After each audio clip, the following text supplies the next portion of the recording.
you could win at home. And your favorite comfort foods made healthier.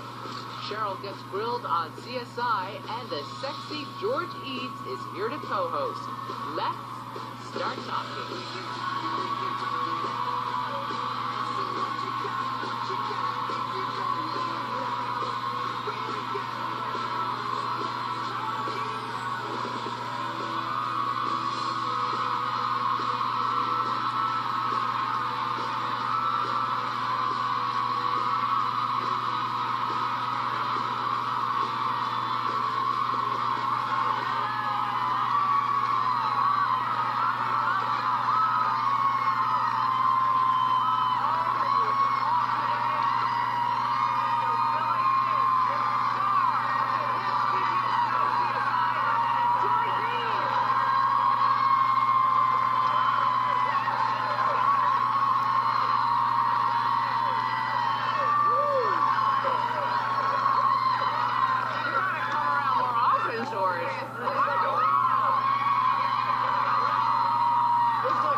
Get started with the feud between Kelly Clarkson and her former mentor, Clive Davis.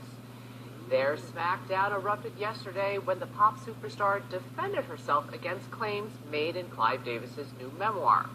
The music executive said Clarkson sobbed hysterically during a heated discussion about the hit song Since You've Been Gone. Kelly claims she wrote down over a different song, saying, quote, "I cried after I played him a song I had written about my life called Because of You. He hated it and told me verbatim that I was a bleepy writer who should be grateful for the gifts that he bestows upon me." Kelly says she doesn't care how big and powerful he is. She refused to be bullied, and she wants to set the record straight. Davis says he stands by what he wrote and that the book was fact-checked by 5 people who were there. You know, I'm actually, we talk a lot about, you know, sometimes you don't want to respond when someone says something terrible about you because you kind of give them shine that they don't deserve. But if people remember when this all happened, this was a breakup. You know, Kelly had been working with Clive for a long time. They actually broke up over this album. It was like a divorce. And I think it's hard when someone writes something in a book about you and it feels hurtful and it feels like it's not what really happened, not to respond. And I'm really proud of her because I feel like she was, you know, young artists are often, they feel manipulated or bullied by older people in the business. They're told what to do. They're forced to maybe go on a path that they don't want. She said that. They were pushing me in a direction I didn't want to go in. She's had an incredible amount of success since then on her own. And I feel like she wanted to stand up for herself against a very, very powerful man. Sometimes you have an artistic collaboration, it works, then it stops working. And I think it's unfortunate because it feels like he did beat up on her a little bit in the book, and she's entitled to stand up for herself. And I'm proud that she did. It's really great.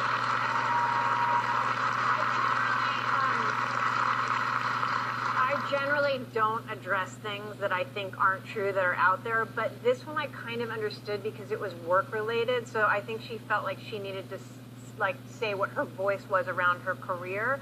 So that made sense. And the other thing I liked that sort of made me respect her was that she was talking about how now that the great thing about getting older is she doesn't feel she needs to cower to anybody, even Clive Davis. And I thought, oh, it's kind of great for a woman, forget about the situation, who's right, who's wrong, but women, especially one that's coming up like that, that's really young, you feel like you've got to do everything to impress everybody, say the right thing, and how awesome to just become a woman that's in her power that says, no, this is what happened, and I'm going to stand behind it.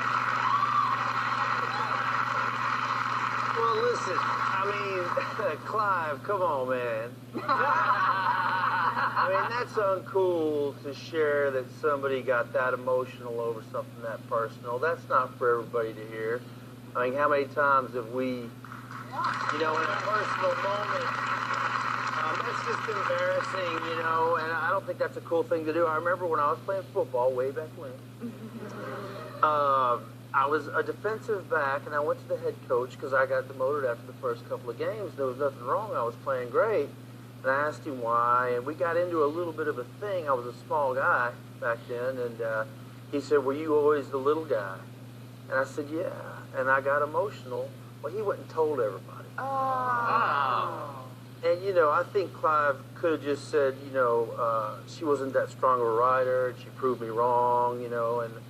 But then again, there's been things said about me, maybe on the web or elsewhere.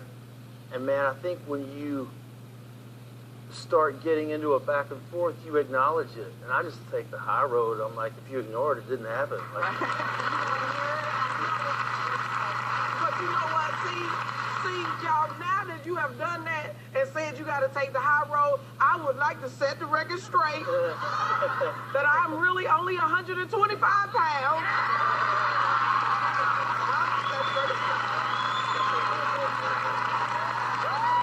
And if these extra 60 pounds is because of HDTV. I feel so good right now. Thank you for setting the record straight.